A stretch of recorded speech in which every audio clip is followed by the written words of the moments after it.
ভাই ও বোনেরা, আপনি কি জানেন দুধ পান করার একটি স্বপ্ন কিভাবে একজন মানুষকে ইলমের পাহাড় বানিয়ে দিতে পারে? আর সেই ইলমের প্রভাব এমন যা নখের ডগা পর্যন্ত অনুভূত হয়।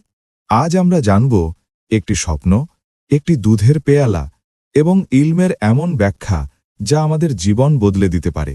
ইবনে উমর রাদিয়াল্লাহু তিনি বর্ণনা করেন, তিনি বলেন, আমি আল্লাহর রসূল সাল্লাল্লাহু আলাইহি ওয়াসাল্লামকে বলতে শুনেছি, একদা আমি নিদ্রাবস্থায় ছিলাম। তখন আমার নিকট এক পিয়ালা দুধ নিয়ে আসা হল। আমি তা পান করলাম, এমনকি আমার মনে হতে লাগল সেই পরিতৃপ্তি আমার নখের ডগা দিয়ে বের হয়ে যাচ্ছে। এরপর অবশিষ্টাংশ আমি উমার ইবনেল খাত্তাব রাদিয়াল্লাহুকে দিলাম। সাহাবিগণ জিজ্ঞেস করলেন, হে আল্লাহর রসূল, এই স্বপ্নের ব্যাখ্যা কি?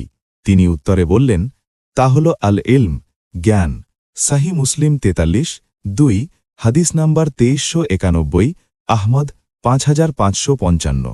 ভাই ও বোনেরা, এই হাদিসে দুধ কোনো সাধারণ দুধ নয়। রাসূল সাল্লাল্লাহু আলাইহি ওয়াসাল্লাম নিজেই ব্যাখ্যা করে দিয়েছেন, দুধ মানে ইলম।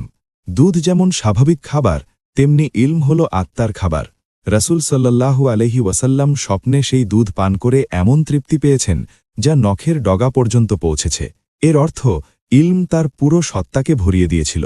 এরপর তিনি সেই ইলমের অবশিষ্টাংশ দিলেন উমর রাদিয়াল্লাহুকে। আর ইতিহাস সাক্ষী, উমর রাদিয়াল্লাহু ছিলেন উম্মতের সবচেয়ে জ্ঞানী, সবচেয়ে প্রভাবশালী খলিফাদের একজন। ইলম শুধু বইয়ের মধ্যে সীমাবদ্ধ নয়, ইলম মানুষকে বদলে দেয়। ইলম যার মধ্যে যায় সে অন্যদেরও আলোকিত করে। আজ আমাদের সমস্যা কি?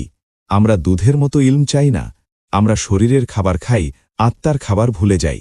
ভাই ও বোনেরা, আজ যদি আমরা সত্যিকার অর্থে ইলমের পিছনে ছুটি, আল্লাহ আমাদের জীবন সহজ করে দেবেন, আমাদের সিদ্ধান্তে বরকত দেবেন এবং অন্যদের জন্য উপকারী বানাবেন।